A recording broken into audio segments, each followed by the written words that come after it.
Friday the 25th of April, 1986. A beautiful spring day for the 43,000 inhabitants of Pripyat in the Ukraine. A day that will remain forever engraved in their memory.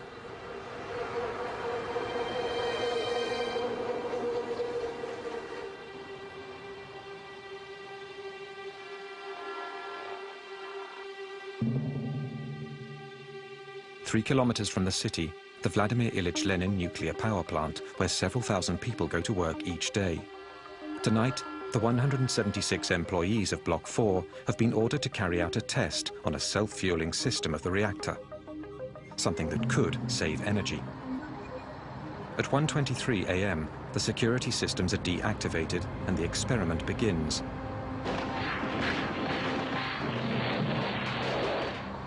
A series of detonations go off in the core of the reactor. While Pripyat sleeps peacefully, the floor of the plant begins to tremble.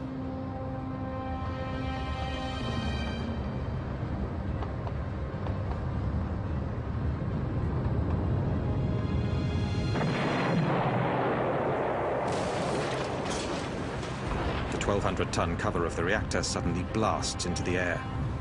An ultra-powerful stream of radioactive vapor releases uranium and graphite over hundreds of meters around the plant. From the gaping hole, a spray of fire charged with radioactive particles in fusion shoots 1,000 meters into the sky. There were a lot of colors, and they were really bright: orange, red, sky blue, colors like blood, a rainbow. It was beautiful. The most serious nuclear accident in history has just taken place. During the night, early in the morning, I got the call around 5 a.m. I was told there's been some accident at the Chernobyl nuclear plant.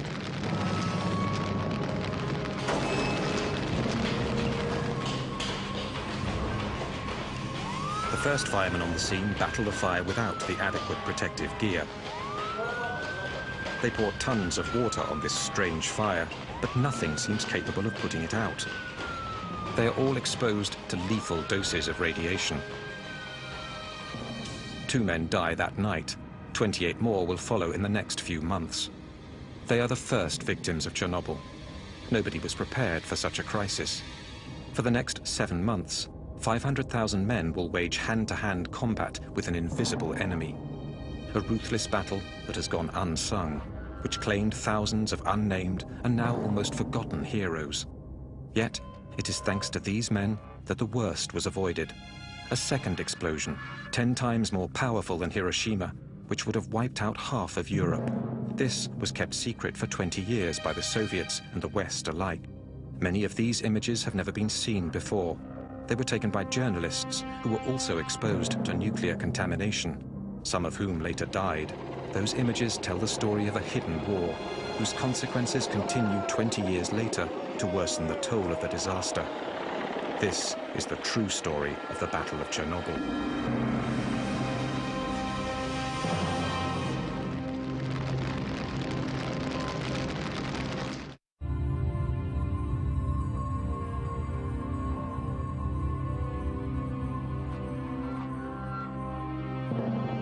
By early morning, the clouds are already being contaminated by the radioactive column rising 1,000 meters into the sky.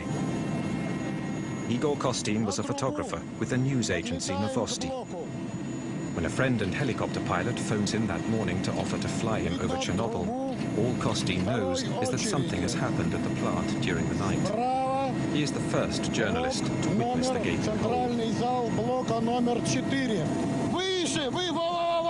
Держи это место! Держи! Держи! Где дым идет? Где дым? Когда мы подлетели к блоку, When we got close to Block 4 and circled around it, я не понимаю I had того no до idea конца of the опасности risk. всего того, что произошло. Я открыл иллюминатор. When we flew over the block, I opened the window of the helicopter I didn't realize then what a big mistake that was. The thin, translucent smoke he sees rising from the ruins is in fact highly radioactive. Costin is one of the few Chernobyl reporters on the scene in the early hours of the accident to have survived serious exposure to radiation. When I opened the window, I couldn't hear a thing. The ruins of the reactor were below me. I felt like I was floating in space, like in a tomb, a real dead silence. I couldn't even hear the helicopter anymore. Nothing. A black hole, a tomb, and deathly silence.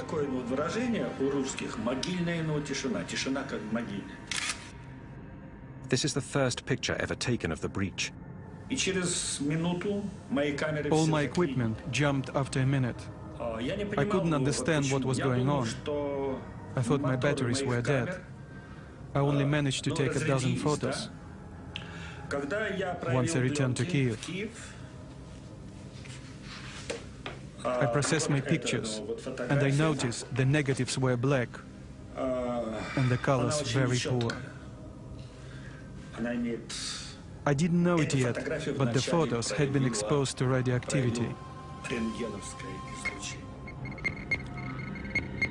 At the core of the blown-out reactor, and buried under 14 meters of rubble, the graphite surrounding the nuclear fuel burns and melts the uranium. The radioactive fallout is going to be 100 times greater than the combined power of the 2 atomic bombs dropped on Hiroshima and Nagasaki. At the Kremlin, 8 hours after the explosion, Gorbachev only has scant information on the situation. The first information consisted of accident and fire.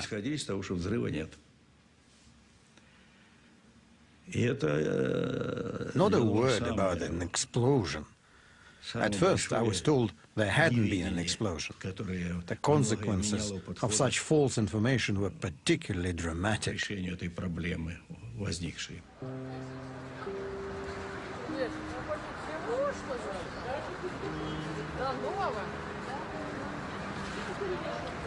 For Pripyat's 43,000 inhabitants, life goes on as usual.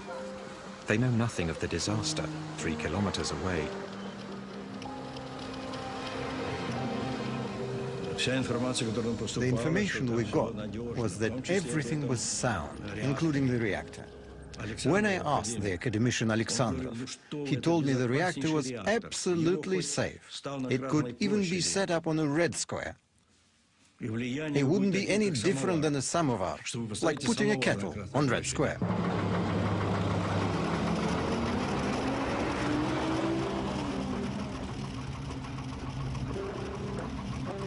There are rumors in the town of a fire at the plant and deaths in the night, but no official information has been released. The white flashes on these images are the results of radioactivity on the film. People in the streets hardly blink an eye at the masked soldiers scattered throughout the city.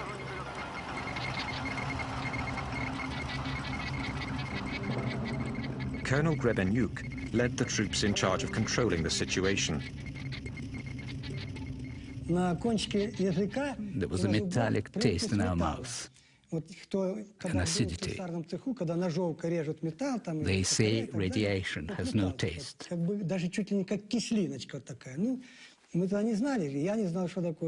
was only later we realized it was the taste of radioactive iodine.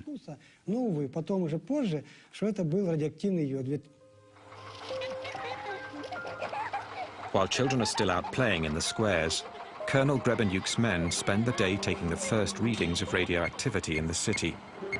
In those days, radioactivity was measured in units called rongens. Normal atmospheric level is about 12 millionths of a rongen. In Pripyat, by early afternoon, readings are already over 200 thousandths of a rongen. In other words, 15,000 times higher than usual. By the evening, the level has shot up to 600,000 times above normal. Boulevard Lenin, 200. Boulevard Ukraina, 250 milli-rongens. And that night, 7 rongens. My subordinates were starting to wonder if the machines were working properly or was someone lying to us. We did not know that the reactor was still burning and radiation was still spreading. This map is sealed in plastic because it's still radioactive.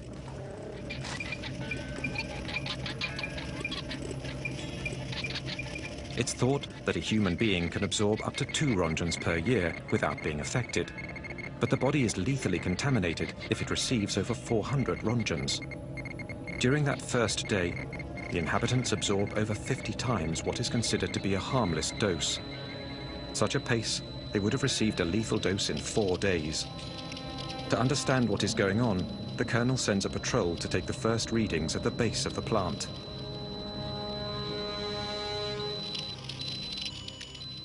Their first readings were recorded on this map, 2080 rongens. I was worried about my subordinates. How could I send them in there? At these astronomical levels, 15 minutes is all it takes for a human being to absorb a lethal dose of radiation. At the Nuclear Institute, the figures provoke a shock. Such a level of radioactivity has never been seen before. Gorbachev hurriedly creates a governmental commission made up of the country's top experts in nuclear energy. This is led by the academician Legasov, a nuclear physicist of international renown. He immediately leaves for Chernobyl at the head of a scientific delegation. We hoped they would be able to evaluate the situation quickly, but for the first couple of days, they weren't able to tell us anything. It was a dramatic situation. We'd be in session, waiting for information. We were demanding information, but they weren't able to tell us anything. 20 hours after the explosion, the level of radioactivity continues to climb. By now, windows and doors should be sealed and iodine tablets swallowed to counteract the effects of radioactivity. Yet no such orders have been given.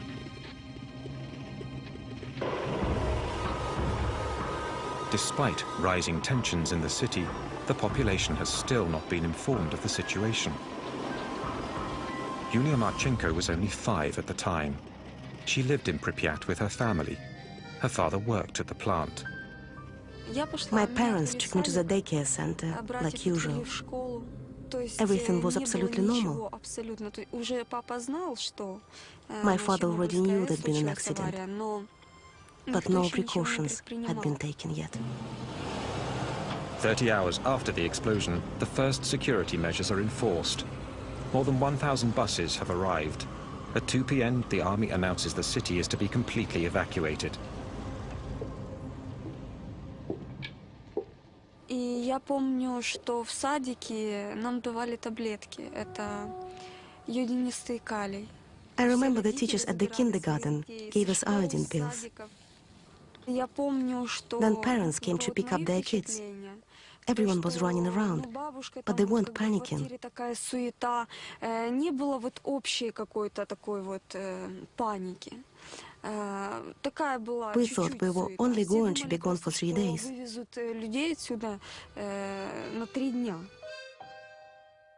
To avoid any panic, the authorities conceal the seriousness of the situation.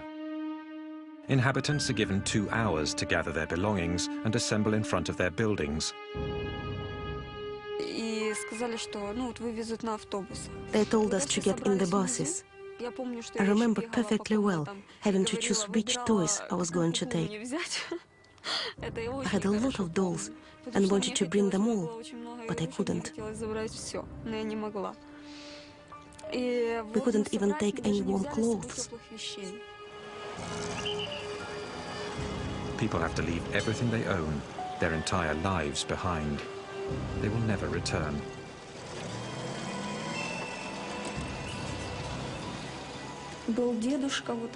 One old man didn't want to go.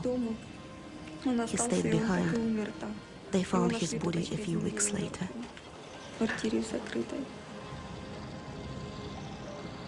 People didn't really believe what was happening. They thought they were being lied to. They remembered the German occupation and said that in 1941 there were bombs that fell. But now there was nothing. The elderly people didn't believe in an invisible enemy. And there was no time to explain. My soldiers and I were simply carrying out orders.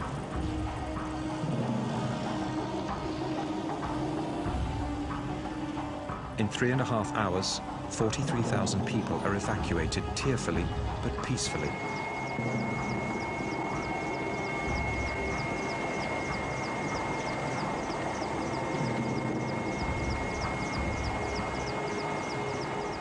Buses carry Europe's first atomic refugees. They have been exposed to doses of radiation that may alter the composition of their blood and engender fatal cancers. Ну как я нахожу, что, по-моему, скоро его отмоют. Скоро люди здесь будут жить. Ну еще что вам сказать? Город должен жить. Красивый город. Вот я сейчас смотрю напротив стадиона. Здесь должны дети играть. Ну, без риска везде, по-моему, нигде нельзя.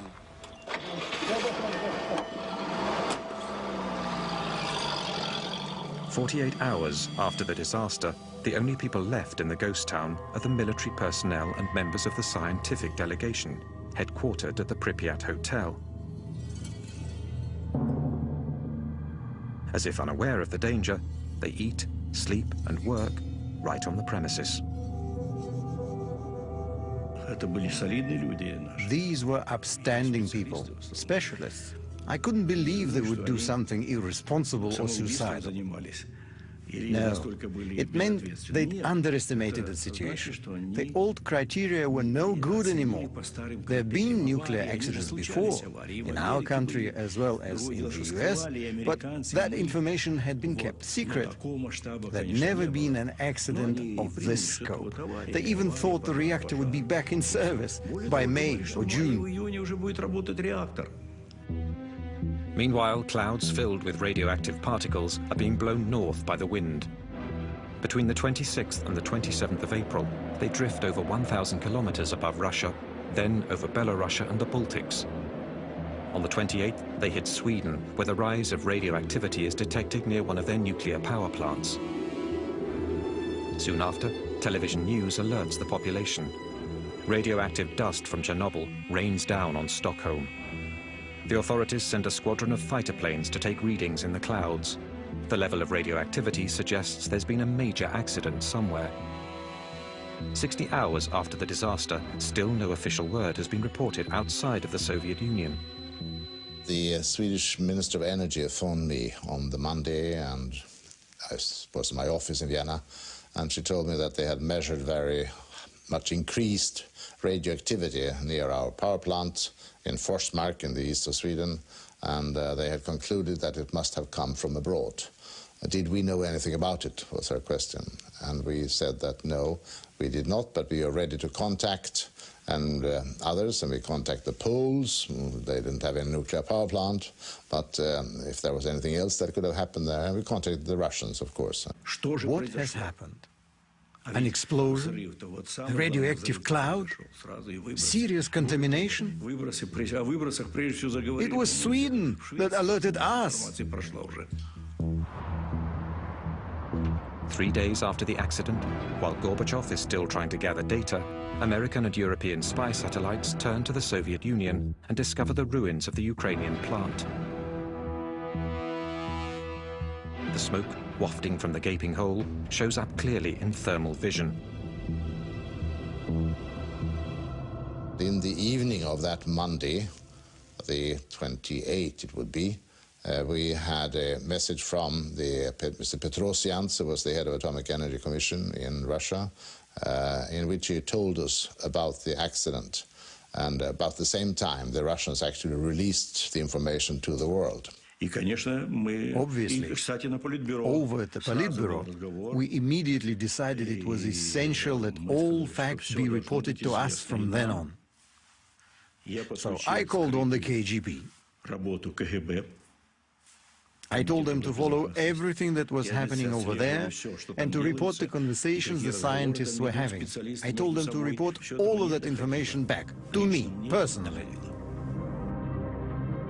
It has taken over 48 hours to get accurate information about the disaster. 2 days during which the 43,000 inhabitants of Pripyat are exposed to contamination. The crisis continues to grow. At the bottom of the destroyed reactor, 1,200 tons of white-hot magma continue to burn at over 3,000 degrees, sending liters of radioactive gas and dust into the atmosphere. The whole of Europe is at the mercy of the winds.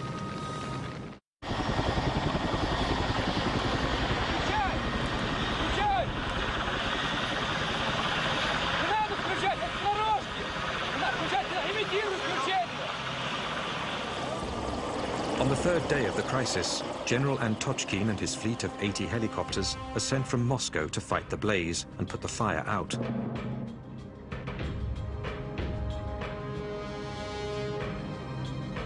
When he arrives, the general flies 200 meters above the blown-out reactor.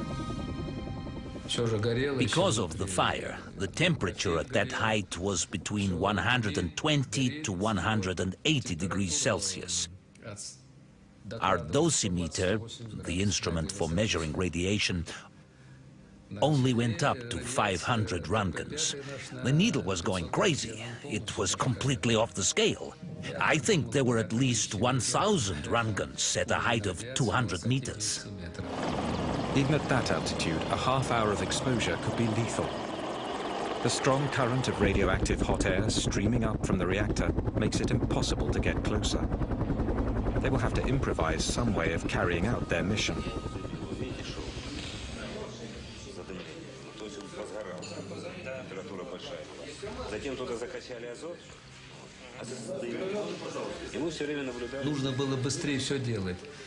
Something needed to be done as quickly as possible. Put out the fire and seal up the reactor to be able to get close enough to do other work. It also needed to be closed up to stop the radioactive dust from spreading. It was getting blown off by the wind. We really needed to act fast. The gigantic ballet begins.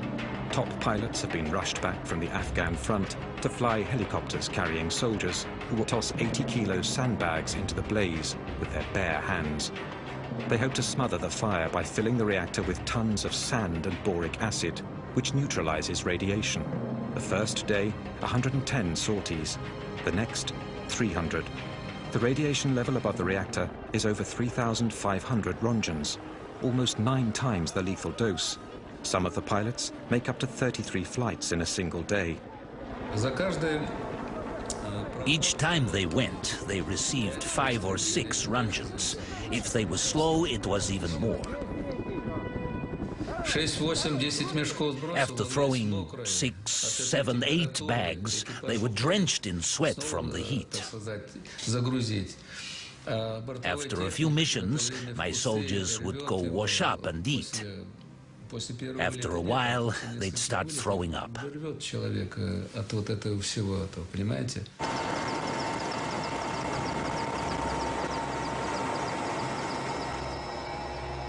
Since the crisis began, radiation victims have been sent to Moscow's Hospital No. 6.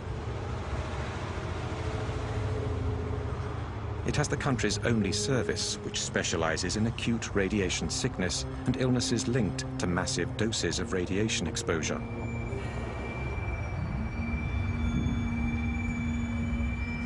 The initial symptoms of radiation sickness, vomiting, nausea and diarrhea, are followed by a latency period.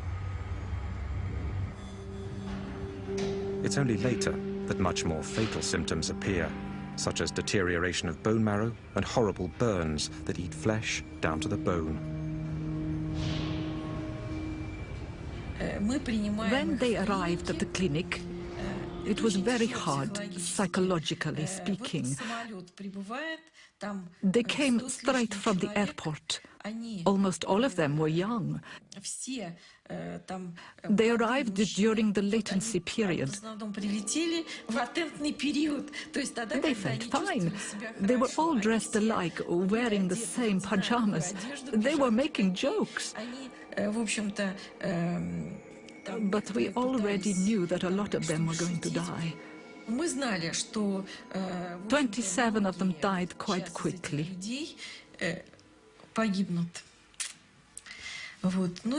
They'd all received huge doses of radiation and were suffering from life-threatening burns.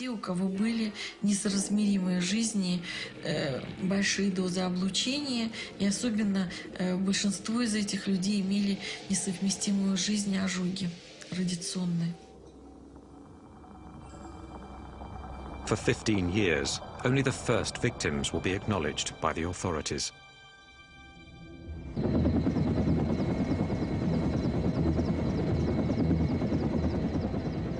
"30 kilometers east of the plant, the forest has been scorched by the radioactive blast from the explosion.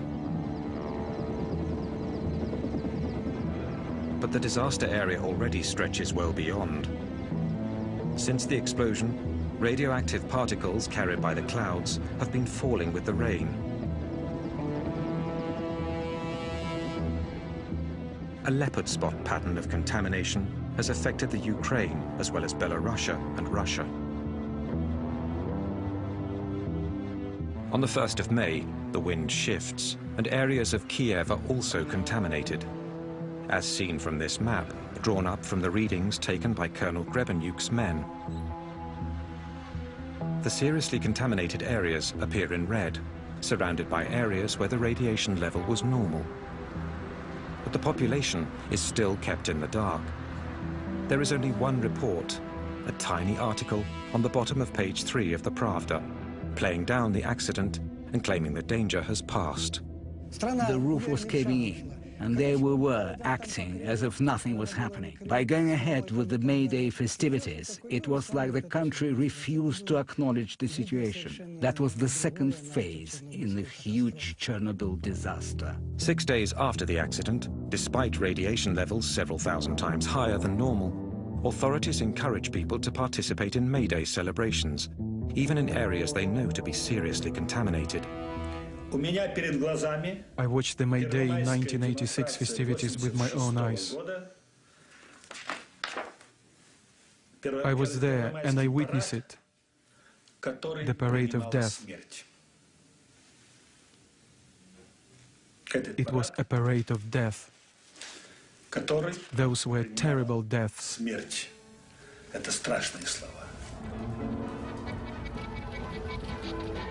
Disturbingly, all footage of May Day 1986 has now disappeared from the Ukrainian National Archives. All that remains are Igor Kostyn's photos.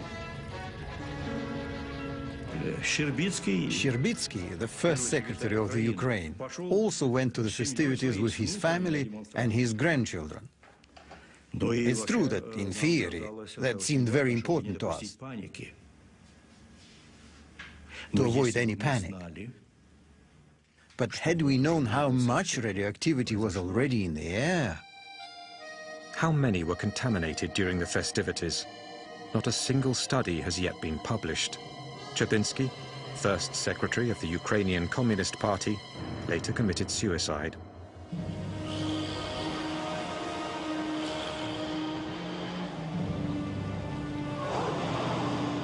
One week after the explosion, the exodus continues. The inhabitants of the city of Chernobyl, 7 kilometers from the plant, are evacuated. So are all the villages within a 30-kilometer radius around the plant. 130,000 people are moved, many of whom have already been dangerously contaminated.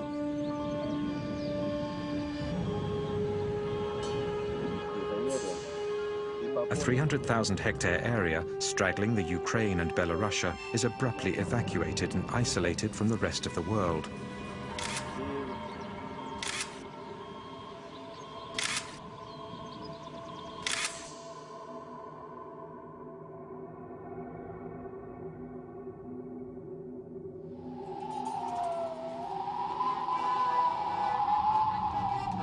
A vast region uprooted, an entire culture ripped from its land, a world wiped out in a few days' time by an invisible enemy.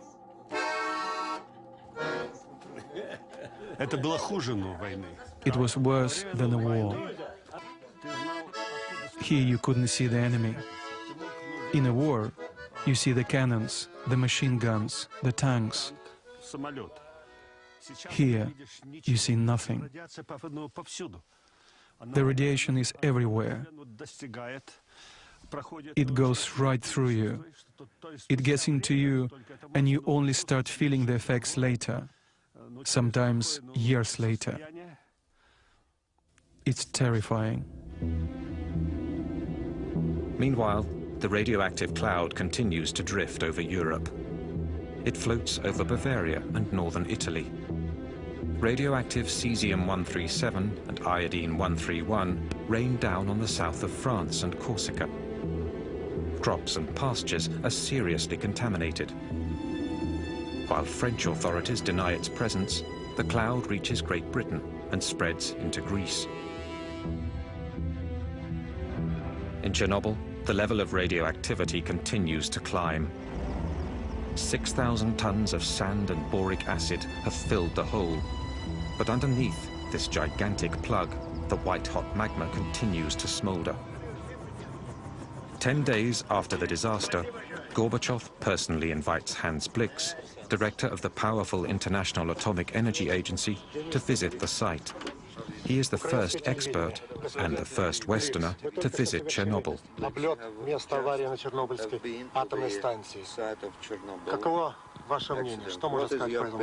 can you say on this occasion? Well, we have seen the site from the air, and we have seen that a little smoke is still coming up from the damaged plant.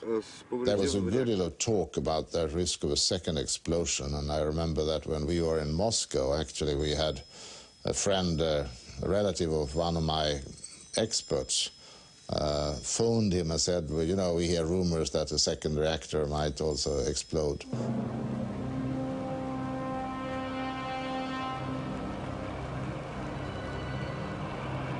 At the bottom of the reactor, 195 tons of nuclear fuel are still burning, giving off incredible heat that is gradually melting the sand. On the surface of the plug, cracks begin to appear. Once we plugged up the hole, the temperature started to rise. We were afraid because it could have caused another explosion. It was terrifying. Scientists came to take readings. They were very worried.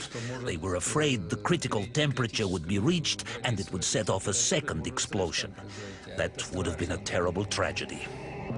The cement slab below the reactor core is heating up and in danger of cracking. The magma is threatening to seep through. The water the firemen poured during the first hours of the disaster has pooled below the slab. If the radioactive magma makes contact with the water, it could set off a second explosion even more devastating than the first. The country's top experts are called into action. Vasily Nestorenko was one of them.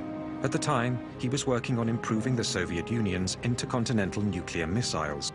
If the heat managed to crack the cement slab, only 1,400 kilograms of uranium and graphite mixture would have needed to hit the water to set off a new explosion. The ensuing chain reaction could set off an explosion comparable to a gigantic atomic bomb. Our experts studied the possibility and concluded that the explosion would have had a force of 3 to 5 megatons. Minsk, which is 320 kilometers from Chernobyl, would have been razed and Europe rendered uninhabitable. We had to stop the process. If it continued, it would have been an enormous disaster. An enormous nuclear disaster.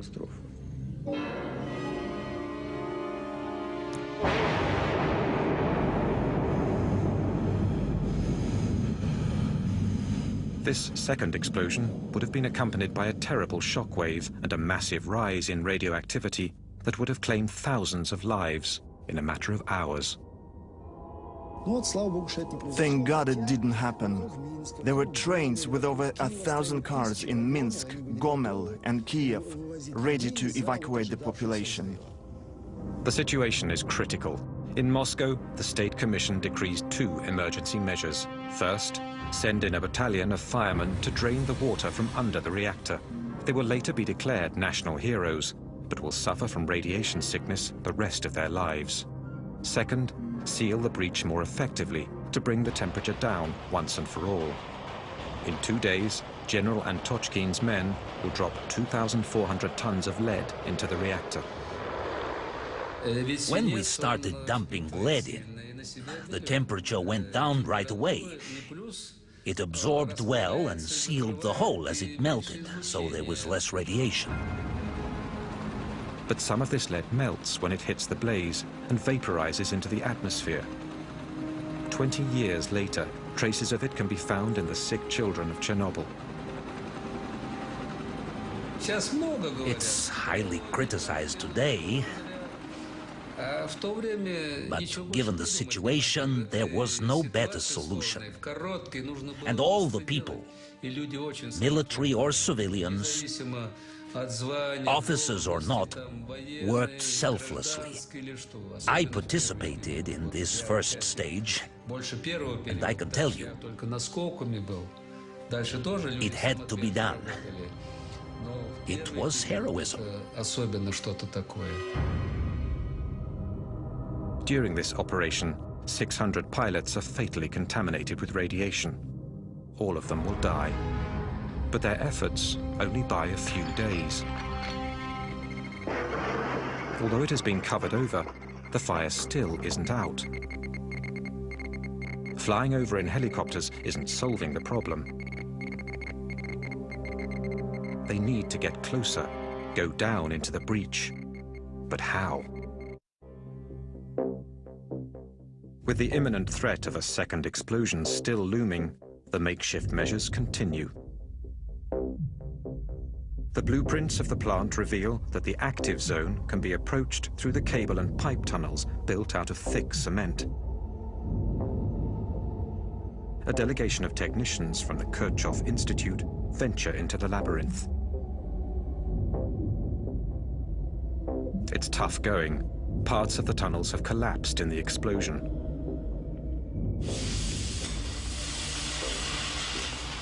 They pierce through the shell of the 4th reactor with a blowtorch and stick their radioactivity detectors and thermometers in, along with cameras. The result is terrifying. The radiation levels are astronomical, and their worst fears are confirmed. The white-hot magma has cracked the cement slab and seeped into the empty basin. It is now threatening to sink even further. There was a 5 to 10% risk of explosion. We drained the water from under the reactor, but something absolutely had to be done. Something had to be put underneath the reactor to keep the magma from seeping down. Something had to keep it from falling in. Nothing is stopping the magma from seeping even deeper into the sandy subsoil. And beneath the reactor lies a huge stretch aquifer that supplies the entire country with water.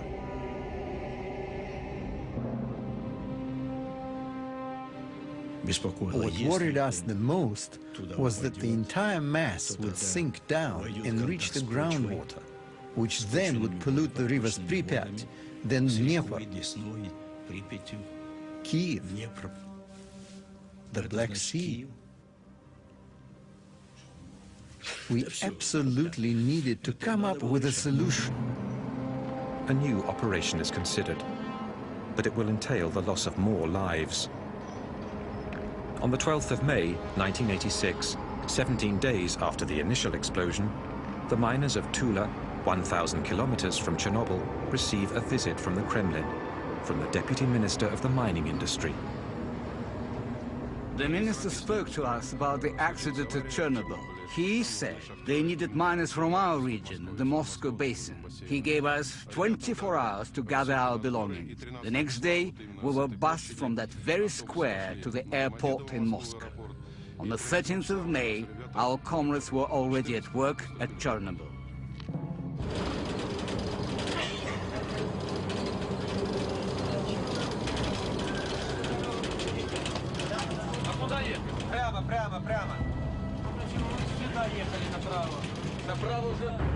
Their mission? To approach the reactor through what is now the only possible path, underground.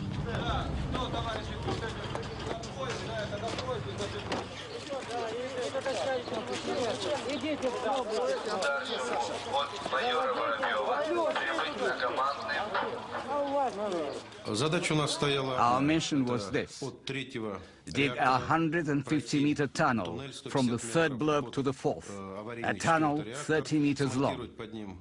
Then dig a room 30 meters long and 30 meters wide to hold a refrigeration device for cooling down the reactor.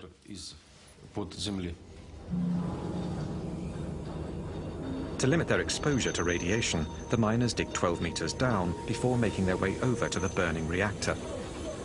There, they build a room 2 meters high and 30 meters wide, where a complex cooling system of liquid nitrogen will be set up.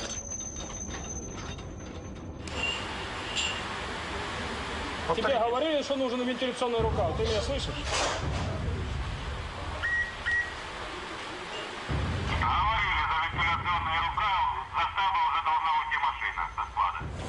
In 1 month, 10,000 miners from Russia and the mining regions of the Ukraine are sent down into the tunnel. They're between 20 and 30 years old. Inside the tunnel, which has no ventilation, the temperature hits 50 degrees Celsius, and radioactivity is at a minimum of 1 rontgen per hour. We worked without any protective gear. The miners couldn't use masks because the filters would get damp after a few minutes. So everyone just took them off and kept on working without them, with our shirts off too. We drank water out of open bottles, which was really bad because the radioactive particles were ingested right into our body. One of our comrades swallowed a grain of sand that was highly radioactive. He died. How can we know what each of us breathed or ingested? The hardest thing was the lack of oxygen and the incredible heat. It was hot, hot, hot.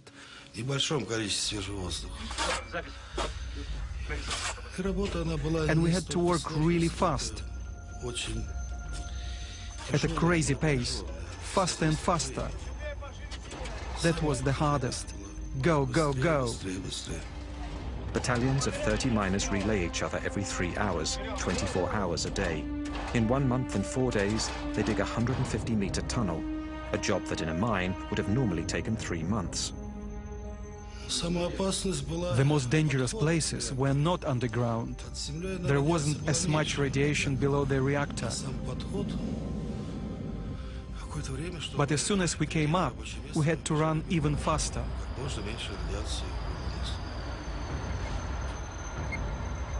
Radioactivity at the mouth of the tunnel is 300 times higher.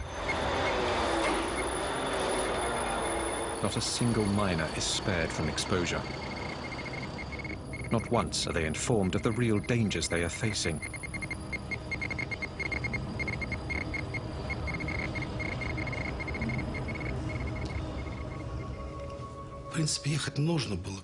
Someone had to go and do it. Us or someone else. We did our duty. Should we have done it? It's too late to judge. I don't regret anything.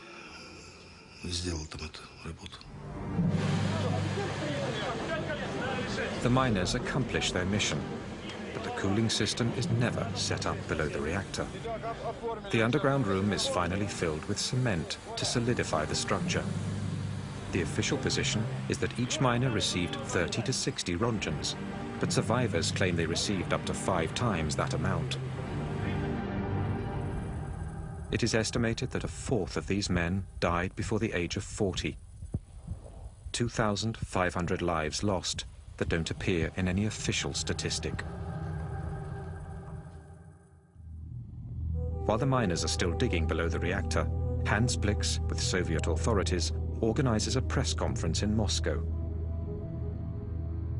Let me say that on behalf of the IAEA, we have expressed profound regret at the tragic accident, the loss of lives, and the damage which has been caused. We have now agreed with the Soviet authorities to come to Vienna for a post-accident analysis. In front of 500 journalists from all over the world, he announces an international conference that will be held in Vienna, where the Soviets have agreed to share all their data on the disaster. To analyze the accident. The most important effect of the press conference was that the Russian people felt that we can believe these guys. They were used to having a government that they didn't believe one word in, and accidents and disasters were usually suppressed. They didn't inform about them. So what they'd heard about this was just kept them worried that it might be even worse. It was bad enough, to be sure. But they felt that, yes, these guys we trust. So this was a victory for glasnost. The Soviets agreed to cooperate fully with the West, an historic change that begins an era of openness which became known as glasnost, a political victory for Gorbachev, who sorely needs it. Because in Chernobyl, although the fire is now being kept in check, the breach and tons of highly radioactive rubble lie exposed to the elements. It is of the utmost urgency to cover the broken structure and clean up the zone. But for that, more men will be needed, many more men.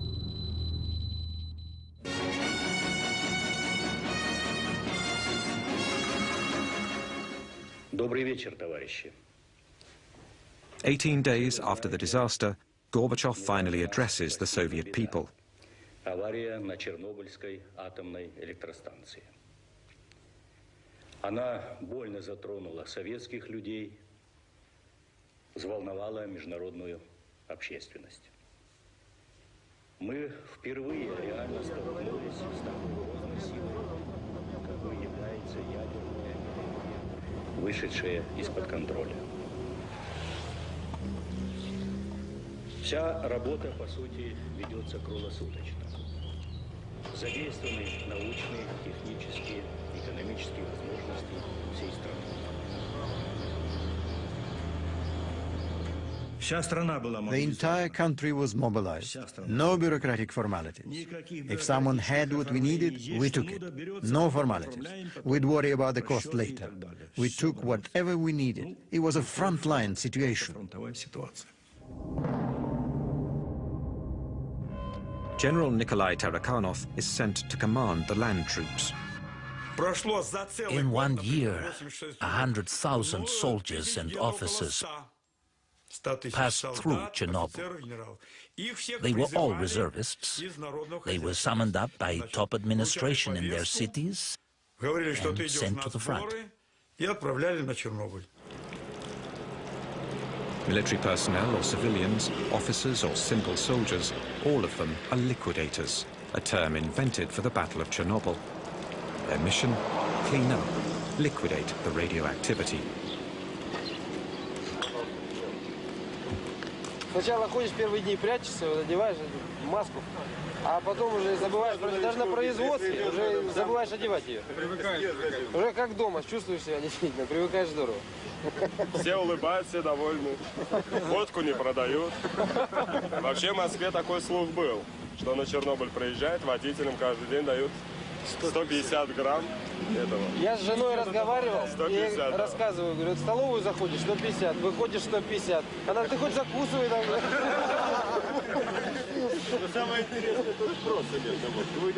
Igor Kostin was one of 5 war reporters authorized by the Kremlin to cover the battle. A first in a country that kept everything hidden. 3 of his colleagues are now dead. There were no titles, no ministers, generals or soldiers. No one was saying, I'm a general, do what I say. Everyone was honestly doing what they could. And so the operation named the liquidation of the Chernobyl accident was set in motion. 100,000 troops, as well as 400,000 civilians, workers, engineers, nurses, doctors and scientists from every Soviet republic passed through Chernobyl. The Soviet Union is waging its last major battle. 500,000 people. The troops in Chernobyl were bigger than Napoleon's, but our army got contaminated. From the sky, helicopters dropped tons of a sticky liquid dubbed berber, a mixture that coagulates and plasters the radioactive dust to the ground. Meanwhile, brigades of liquidators are put in charge of cleaning up the zone, and house by house of removing the layer of radioactive dust that covers everything.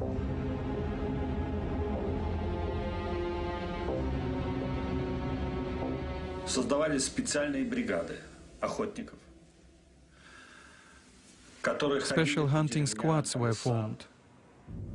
They patrolled the countryside and forest with rifles, killing cats and dogs.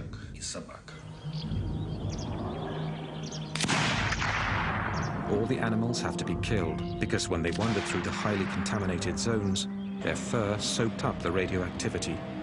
They could contaminate the liquidators.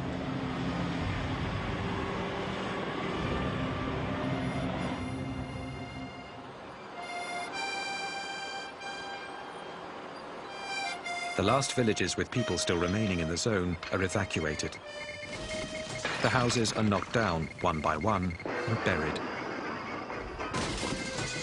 At night, the trucks, the machines and the men are covered in radioactive dust.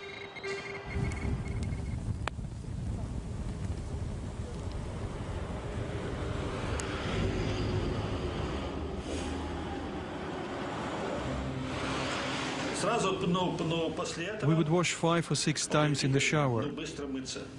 We helped each other. We used the hemp glove and the roughest soap available. Хорошая мочалка и самое суровое хозяйственное мыло, которое стирает белье солдатское. Там очень. We scrubbed away. Голова, все тело по 5-3 раза, пока уже не устаешь. We put on new clothes, then we ate. We ate really well there, because you need to keep your strength up to fight the ionizing radiation. Ionizing radiation seeks out the weak spots in your body. Организм должен быть очень крепкий. Очень крепкий. И ионизирующее излучение. That's where it finds a way in and knocks you out. И туда стреляет.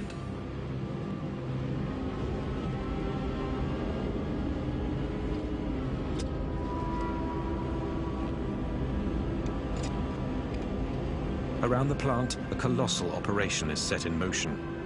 It goes on 7 days a week without a single day off. 300,000 cubic meters of contaminated earth are bulldozed into huge ditches and covered over with cement.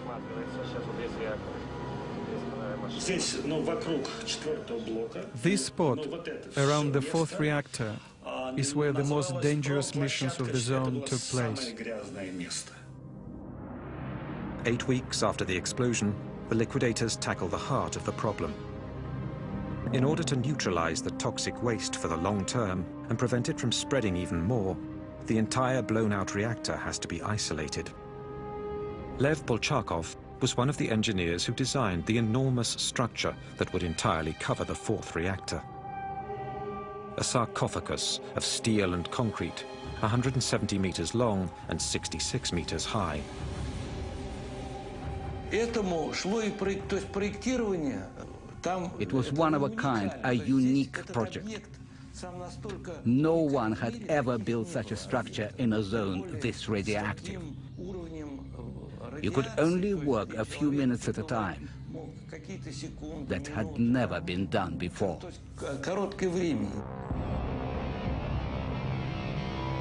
It is an enormous challenge.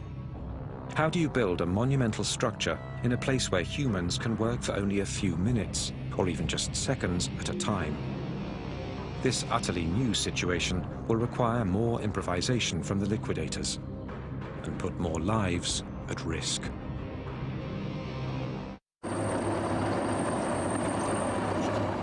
It has now been more than 12 weeks since the initial blast at block number 4 of the Chernobyl nuclear power plant. To stop the deadly contamination, the final attack is launched.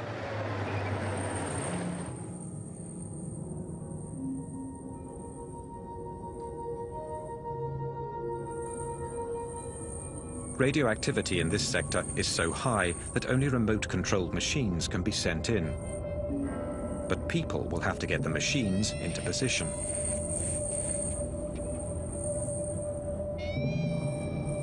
Workers can only stay a few minutes without receiving a fatal dose of radiation. With each second, their lives are more and more threatened. Here's one of the armored vehicles. It looks primitive, but we had to build them ourselves. We lined the cabs entirely with lead to protect our soldiers from the radiation as best we could.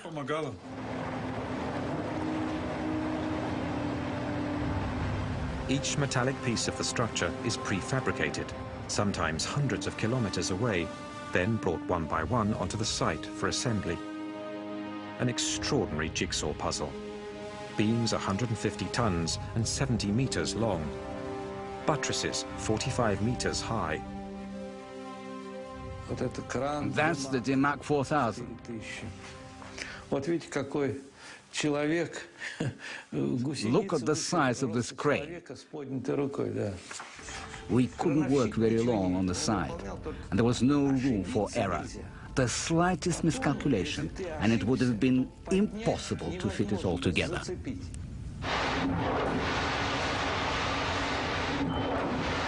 Despite the extreme conditions, work progresses. 100,000 cubic meters of cement are used to make the structure.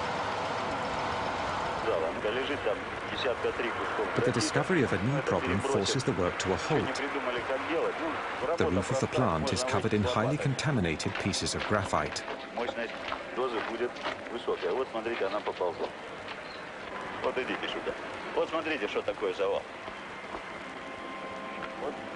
Вот здесь, в том месте, где мы стоим, сейчас 10 рентген.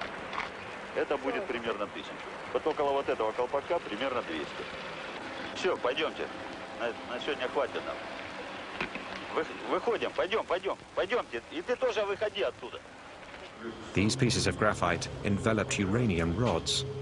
They've been blown from the reactor during the explosion. One single piece gives off enough radioactivity to kill a man in less than 1 hour. They absolutely have to be gotten rid of before construction continues.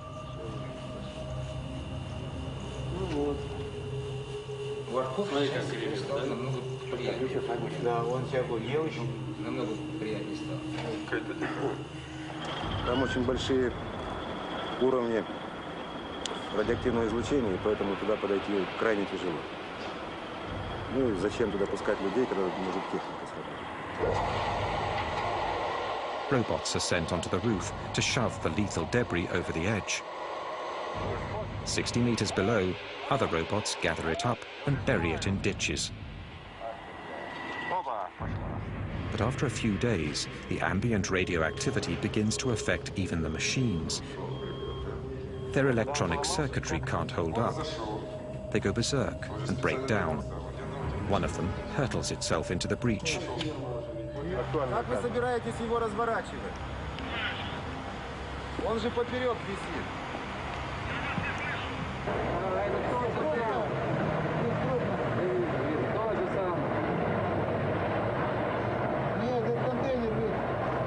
On the roof, robotic machines are no longer an option.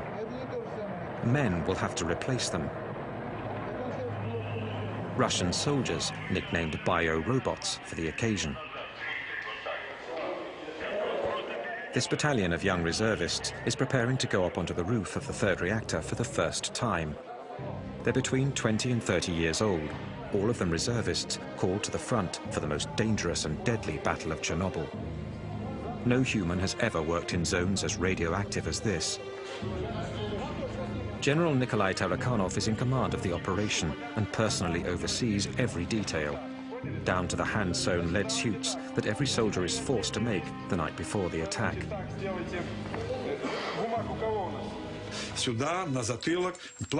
On their fronts, on their backs, in their boots, they were covered in lead. A helmet,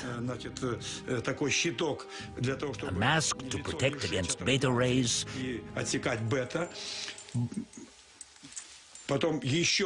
and a special apron. Double layers of protection on the hands. The whole uniform weighed 26 to 30 kilos.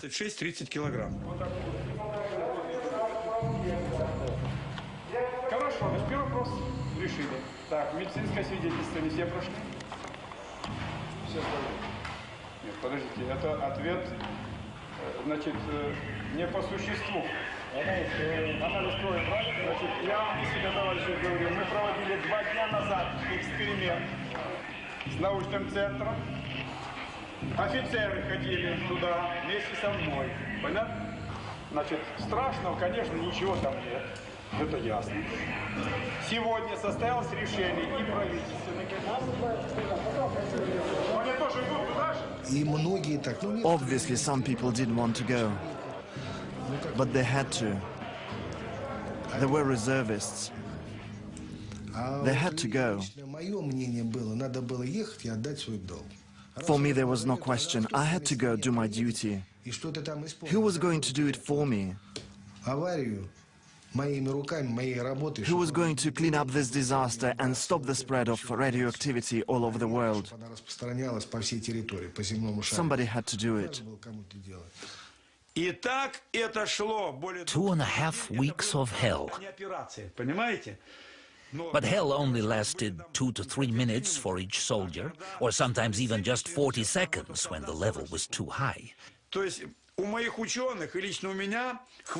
We were careful to calculate out the time to save as many lives as possible.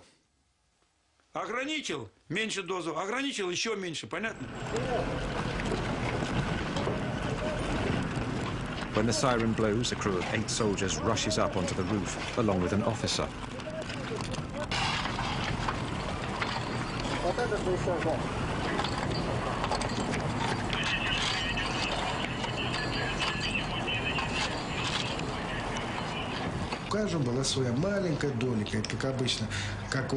We were like ants. Just as some were finishing their task, others would immediately take their place. Everyone did their job, no matter how small it was. And that's how, together, we were able to fight the radioactivity. For 10 days, a new crew of biorobots climbs on the roof every 10 minutes. According to military personnel, 3,500 people participate in the cleanup. Some, like Igor Kostin and Konstantin Fedotov, went up on the roof 5 times.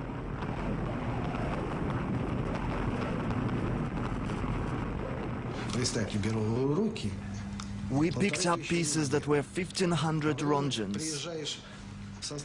After a day of work, our hands would ache, and we could not make a fist.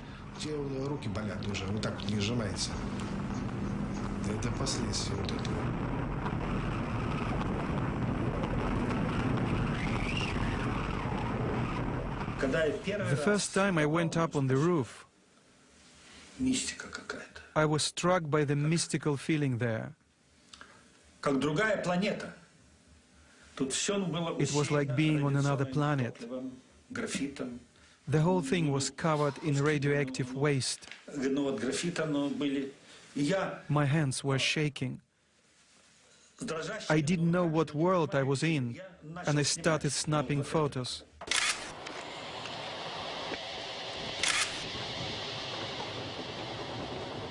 If you look close, you can see traces of radiation on the film. I was holding the camera like this, and it was coming up from the ground, like that. Your eyes hurt, and there was a metal taste in your mouth. Those are the 2 things you felt. And once you felt that, you knew you had gotten more than your dose. You couldn't feel your teeth up there. Your mouth was full of this lead taste. Ты не чувствовал, что ты кость по кости идет. А на зубах у меня был синец. Плюм был. Вот.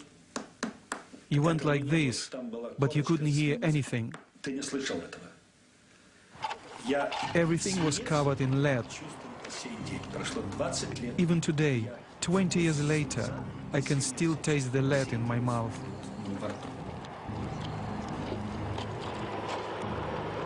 Thousands of them will discover that this peculiar taste means an invisible enemy is attacking. As the biorobots are sacrificing their lives on the roof of the plant, the cleanup continues throughout the 30-kilometer zone, 24 hours a day, rain or shine.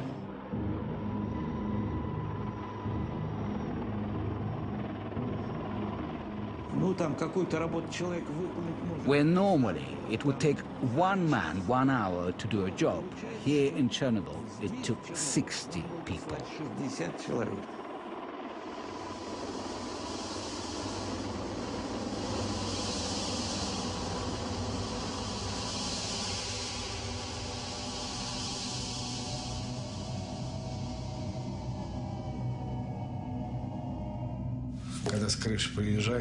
When we came down off the roof, it felt like our blood had been sucked dry by vampires.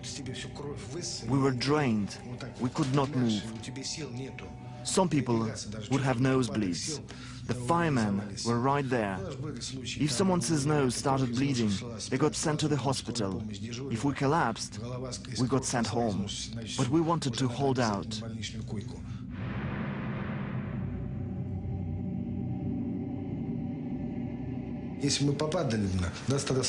But at that time we were young and strong. Our health is shot. We've lost everything.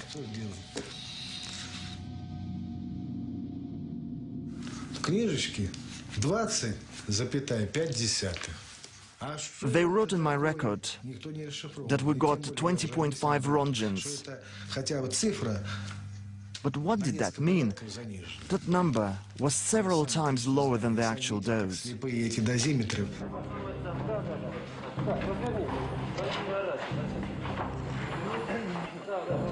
Позвольте мне от оперативной группы Министерства обороны СССР вручить вам почетный грамоту.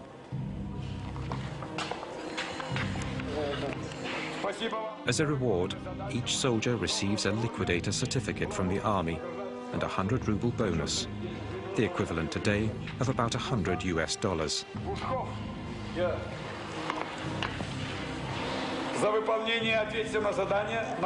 They have risked their lives, but they've only reduced the radiation level on the roof by 35%.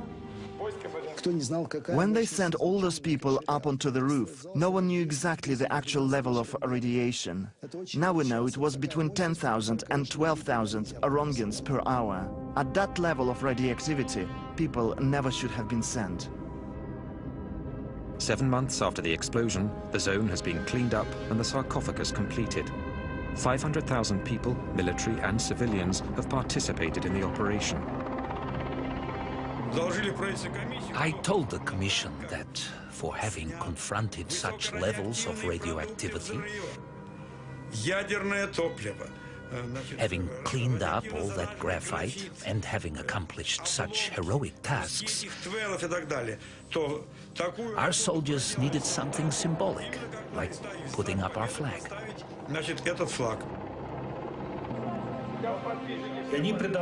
Putting the flag up was like putting the flag on the Reichstag.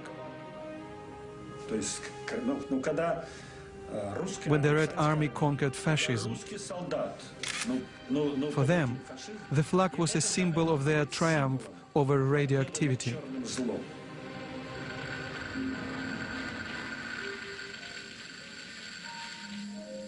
Each team of liquidators celebrates the end of the operation in their own way.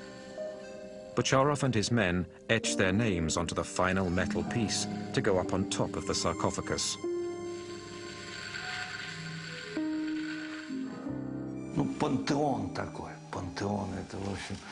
Our sarcophagus is a pantheon, a tomb, a mausoleum.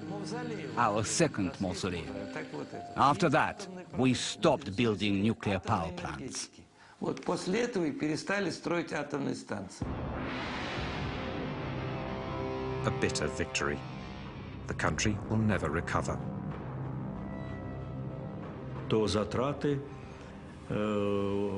It cost us 18 billion rubles.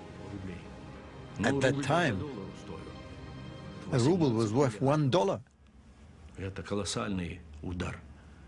18 billion. That's huge. And if you consider that shortly after the price of oil collapsed, you can imagine the trouble our country and perestroika were up against.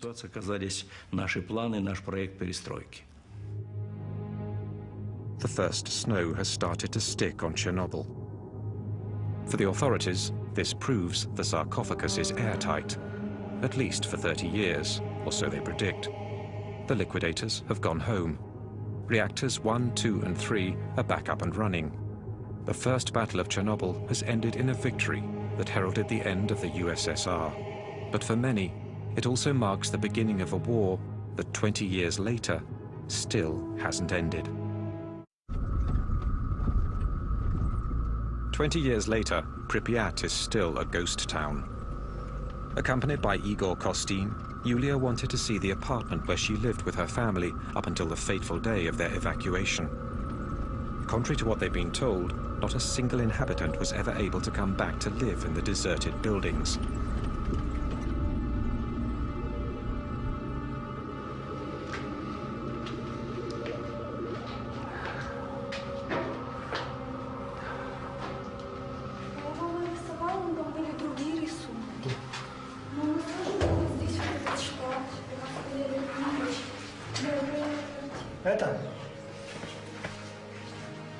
Потрогай стену, раз ты пришла к себе домой.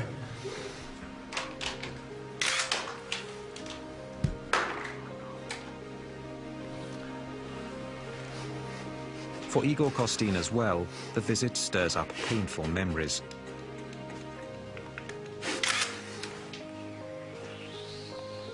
He was fatally exposed to radiation during the 7 months he spent covering the battle. Since then, he's had to be hospitalized for over 2 months each year.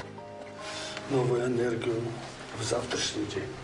Родина, как никто был, больше дает энергию человеку. Это твоя родина, твоя земля сейчас впитала все мощное, что только мы можем дать отсюда.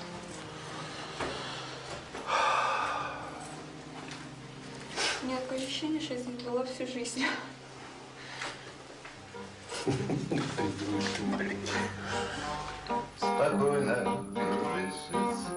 For the hundreds of thousands of atomic refugees, as for the hundreds of thousands of veterans from the Battle of Chernobyl, the fight against their invisible enemy hasn't let up.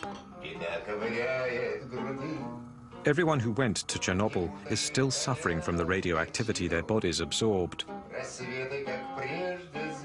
In the months following the accident, the liquidators flooded into hospitals all over the Soviet Union. 20 years later, those who are still alive continue to frequent Hospital Number 6. They're all victims of what specialists have since named the Chernobyl syndrome.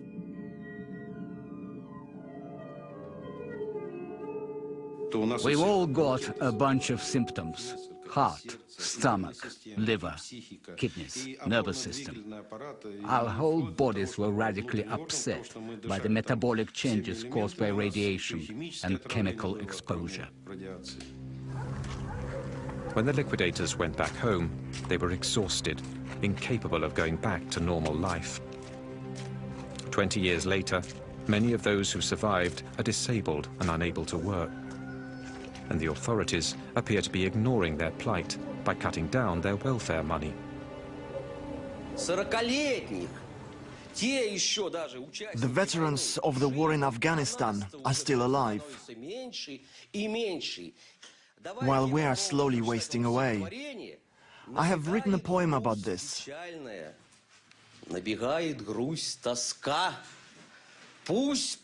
Sadness fills me, nostalgia and anguish.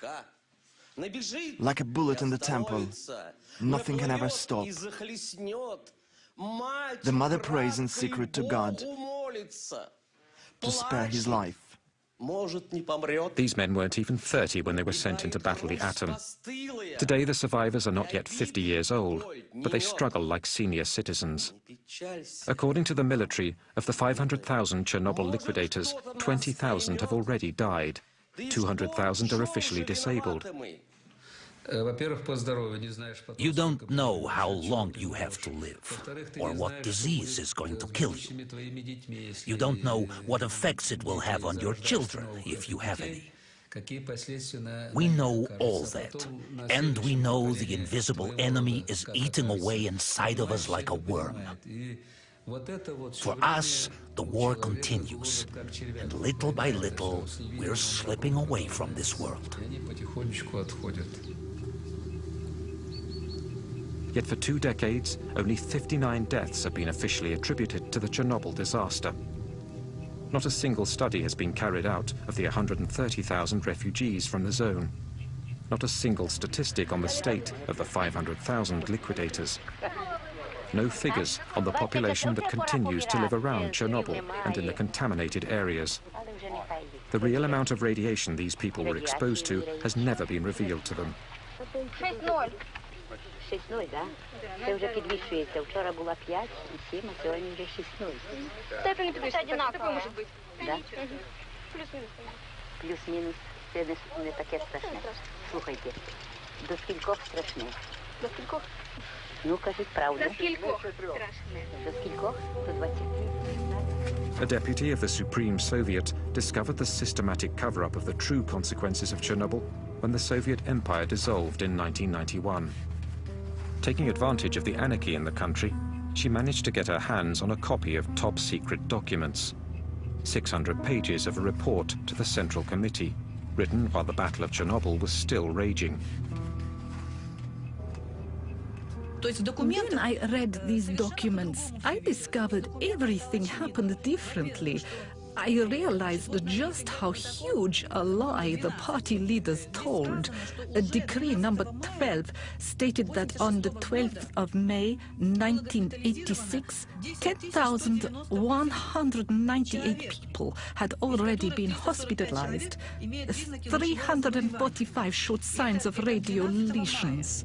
Yet at the same time, they were telling us everything was fine, that it was nothing serious, and I realized the scope of the lies.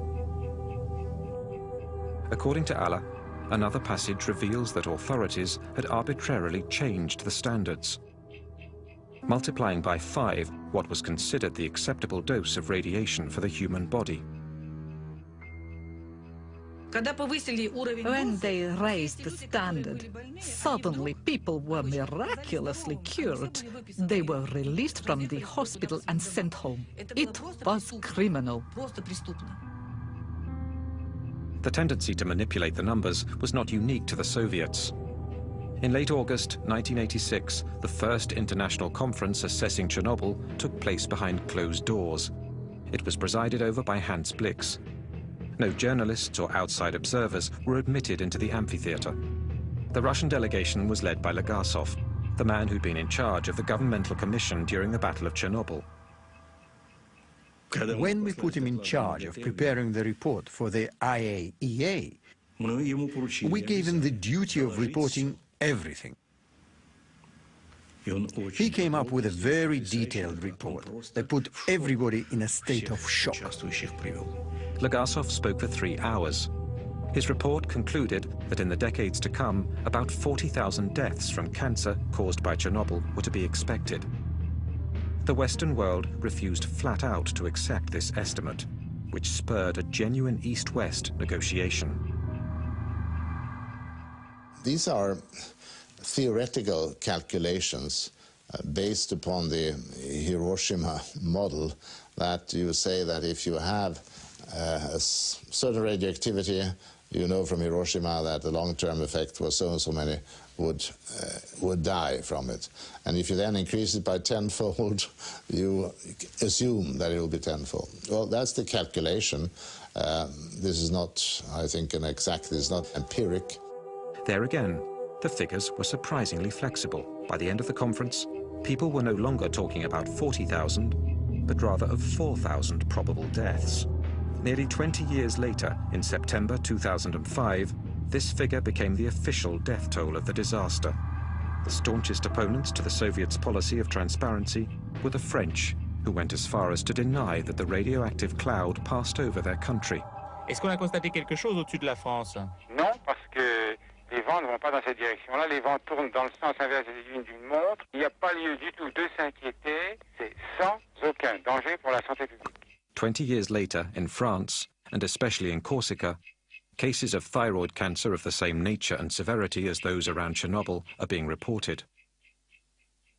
The most dangerous element that came out of the Chernobyl reactor wasn't cesium or plutonium, but lies. The lie of 86, that's what I call it. A lie that was propagated like the radioactivity throughout the whole country and the entire world.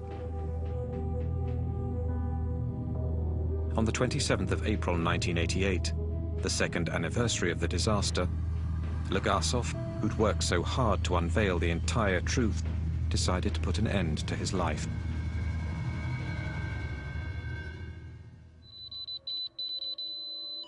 Today, as perfect metaphors of the institutionalized lie, the radioactive particles hurled from the reactor in the explosion continue to poison the land.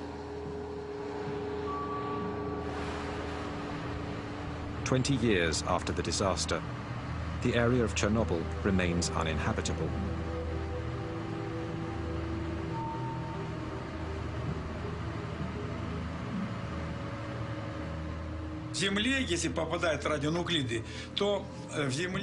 In 5 years, the radionuclides sink 5 centimeters into the contaminated soil. So, 20 years later, they're 20 centimeters under the ground. They continue to contaminate all the plants. To clean it up, we'd need to remove 20 centimeters of soil and seal it underground in burial sites. And that's too big of a job to do. It's impossible.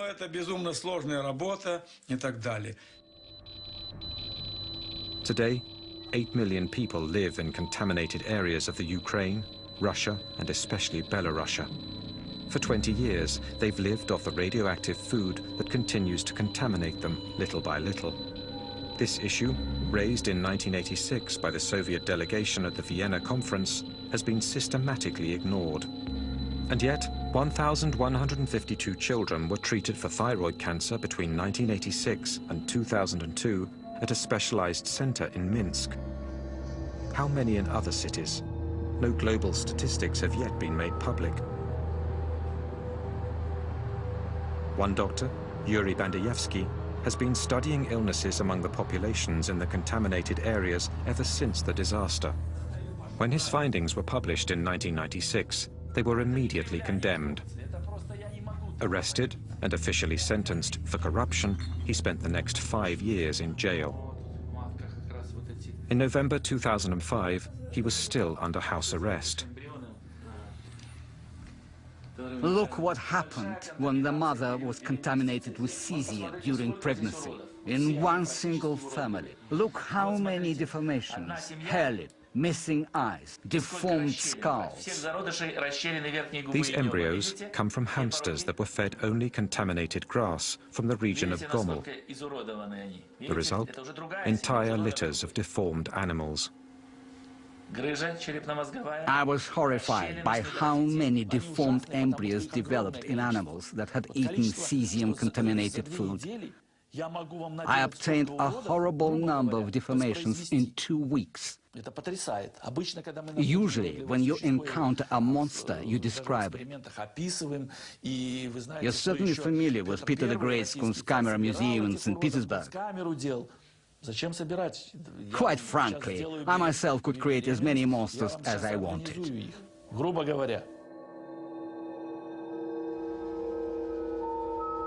There's been no official study of genetic mutations stemming from Chernobyl.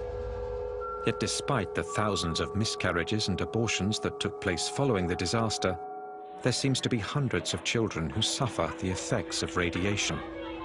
The deformations we see among these children are similar to those of Bandayevsky's hamsters. In Belarus, 300,000 children are currently suffering the consequences of contamination. NGOs like the International Green Cross, founded by Gorbachev after he was sidelined from the government in 1991, have opened treatment and support centers for victims of Chernobyl. They also organize therapeutic camps, aiming to teach the new generations in contaminated areas how to live with radioactivity. Like here, testing the contamination of their food. How many years is this going to go on? 800 years? 800 years. Until the second Jesus Christ is born. Until his return? Yes. Chernobyl played an important role for us all. And of course, we must keep searching and not skimp on means. We must strengthen international cooperation and create international scientific centers to find new sources of energy which are safer. That's the essential issue. I wouldn't wish for anyone, not my friends or my enemies, to experience such a tragedy. No one deserves to live through what we did in Chernobyl. We're all human beings, and no one deserves that.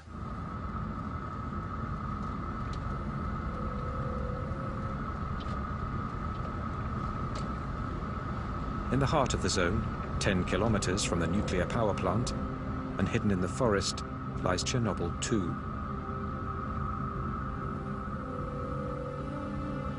20 years ago, no one could get near this huge military radar. Moscow's hidden eye meant to spot American missiles. The fact it was put out of service after the explosion tallies with what the Chernobyl accident seemed to foreshadow.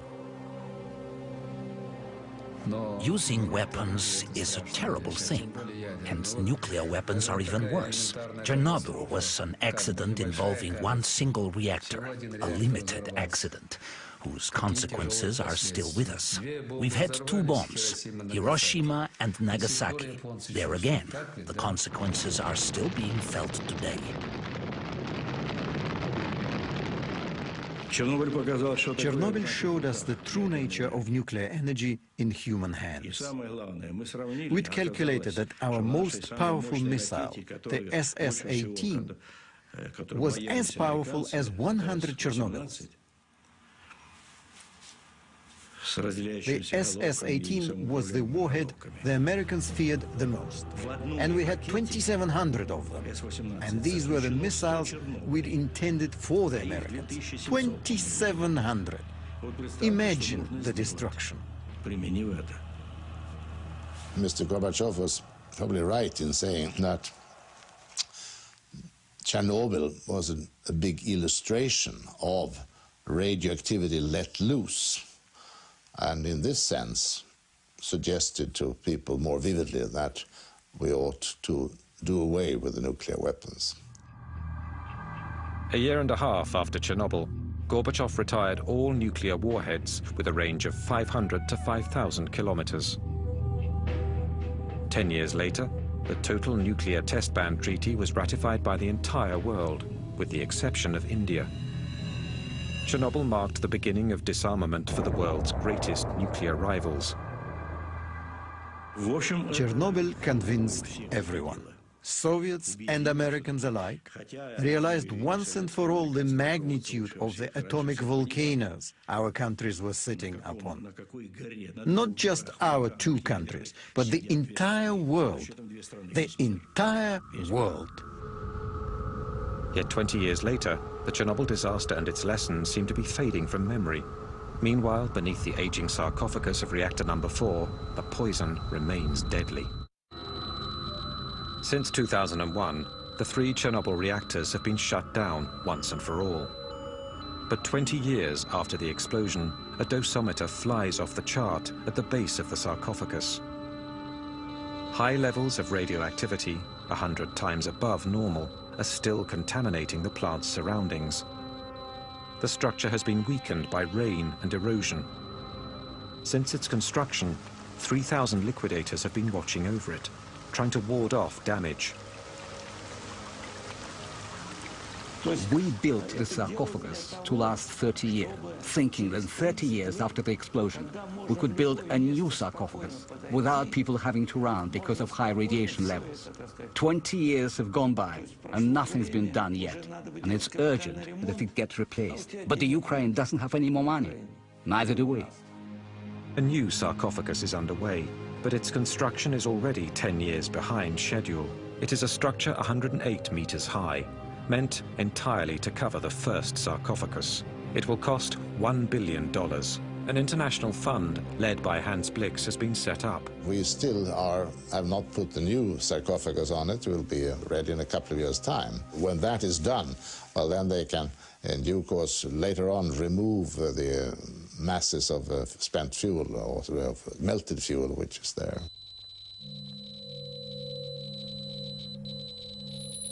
"20 years after the explosion, the cooled magma at the reactor's core, 14 meters underground, is still a terrible threat and will remain so for years to come.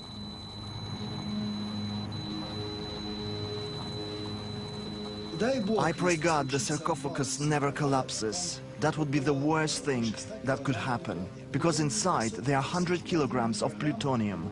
1 microgram is a lethal dose for a human being. That means there is enough plutonium to poison 100 million people. The half-life of plutonium, in other words, the time it takes for half of the plutonium to disappear, is 245,000 years. This is something we could thus consider eternal. There are areas where there will never be life again.